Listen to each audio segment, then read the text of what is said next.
It was a mass shooting that shocked the nation. Over 2 days in April 2020, 22 people were gunned down in Nova Scotia by a suspect disguised as an RCMP officer.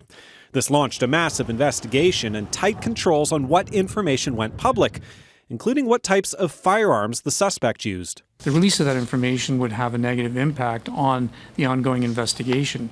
Appearing before a parliamentary committee, Chief Superintendent Darren Campbell, who was the head of the RCMP in Nova Scotia in 2020, said he had no intention of releasing the firearms information during a more than 2-hour-long media conference 10 days after the massacre.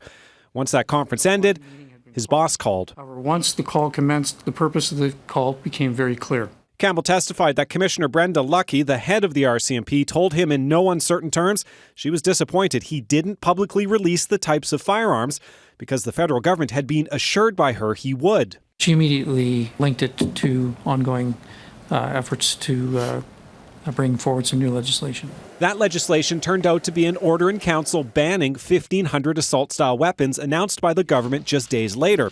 Both Commissioner Lucki and Minister Blair have testified before the same committee. Blair said he did not direct the RCMP in any matter on this file, while Commissioner Lucki said she did feel pressured to share more information about the shooting.